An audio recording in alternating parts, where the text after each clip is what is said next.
It's a lost subterranean street of London. Come and take a look. Good morning, a very warm welcome to Secrets of London with me, Mark Monroe. Well, I'm in the cab, and that means only one thing: we're going to be out and about. Today I'm doing Legends of London. I'm going to give you 3 legends of London.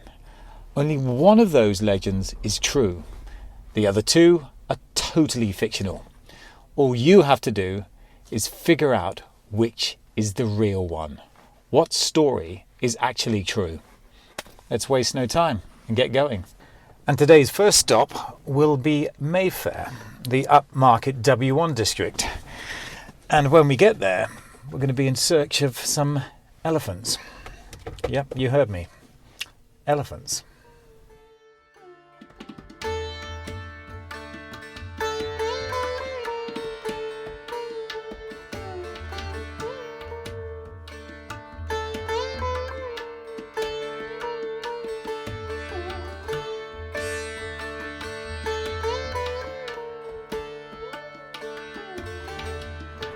I've arrived in Mayfair, the W1 district. I'm on the corner of Duke Street and Brown Hart Gardens. And behind me is a building known as the Elephant House.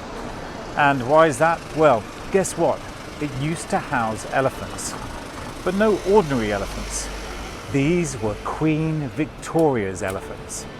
The actual building is located in a part of Mayfair called Brown Hart Gardens, which is just adjacent to Duke Street. Now that's Duke Street, Mayfair, not Duke Street, St James's, so don't get them mixed up. If you didn't know, during her reign, Queen Victoria was Empress to India. She had a great love of India, but she never went to India. She said she couldn't stomach the 10-week voyage across the ocean. However, she learnt to speak and write Urdu. She was a huge fan of Indian cuisine. Her manservant Abdul Kalim introduced her to this food, and she had it served in her kitchens every day. In the year 1892, because of Queen Victoria's love for India, she was gifted by the Maharajas 4 Indian elephants. Of course, she was absolutely overwhelmed with joy about this and quickly set about building a home for them. And what she built was this structure here in Brown Hart Gardens.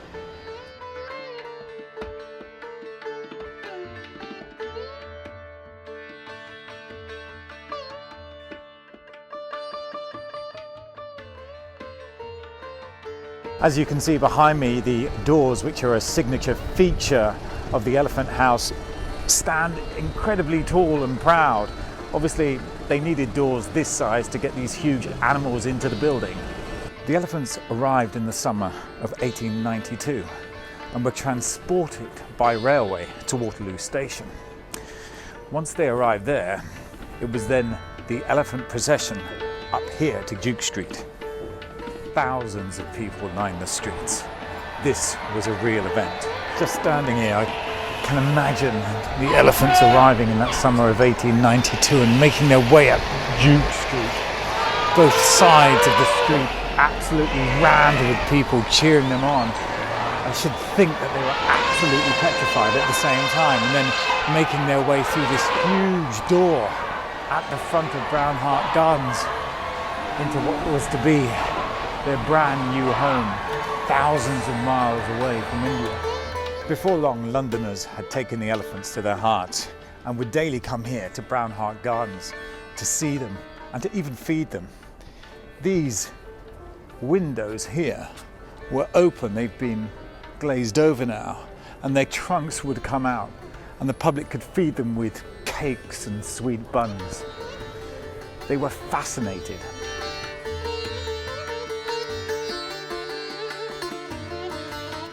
So the question is, did this building in Brown Hart Gardens, known as the Elephant House, really house Queen Victoria's Indian elephants? Well, stay tuned to find out.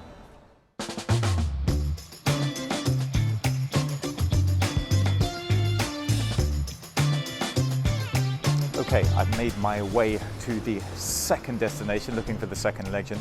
I'm here in Soho. Soho used to be London's most notorious red light district. Today I'm in search of a hidden subterranean street that still exists.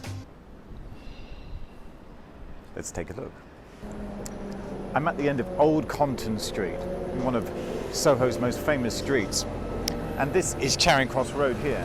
And just over there, underneath that grille, exists one of London's hidden subterranean streets. Let's go take a look.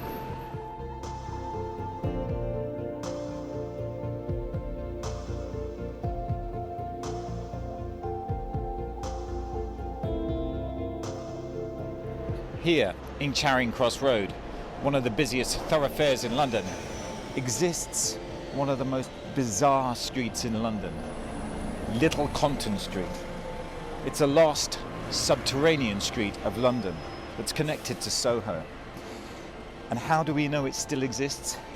Well, because the street signs are still there on the side of the wall. Come and take a look.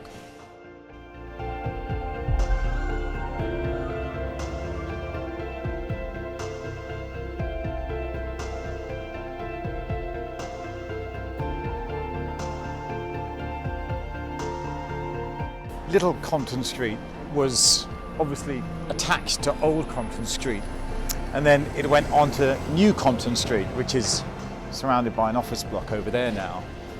However, the difference between Little Compton Street was it was accessed by a set of stairs and sat at a subterranean level, and then rose again when it went into New Compton Street.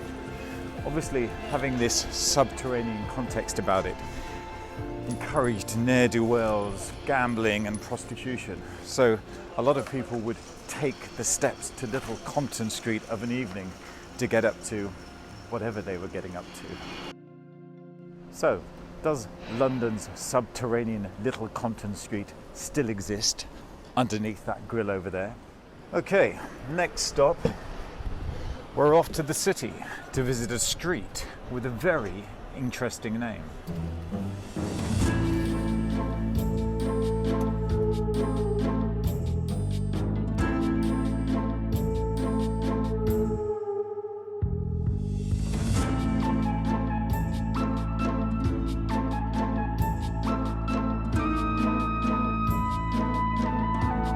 I've made my way into the city of London.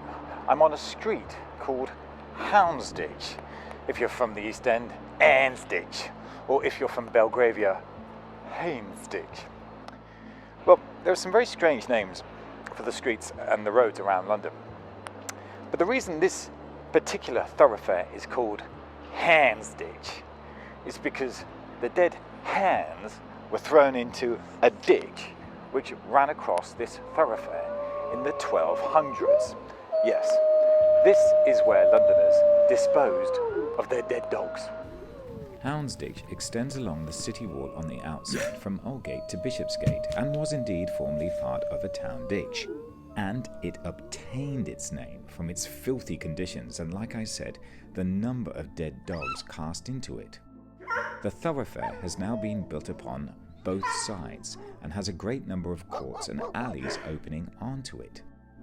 This ditch was dug originally outside Londinium's defensive wall by the Romans, but was subsequently filled in and obliterated in the 16th century. Not long after that, the thoroughfare reinvented itself as a district for the buying and selling of second-hand garments, and stayed that way up to the 19th century. It wasn't really until the 1900s, when pets were cared for and looked after in a domestic setting, that pet cemeteries came about, a bit like this one at Victoria Gate in Hyde Park. So which of these legends of London has a true backstory? Is it Queen Victoria's Elephant House in Mayfair, or the subterranean Little Compton Street? Or maybe it's the ditch in the city where dead dogs were cast? If you thought that this rather ornate building on the corner of Duke Street and Brownhart Gardens in Mayfair was the home for Queen Victoria's Indian elephants, then I'm afraid you were wrong. This rather ornate building here never housed Indian elephants at all, let alone Queen Victoria's Indian elephants. It actually houses an electricity substation.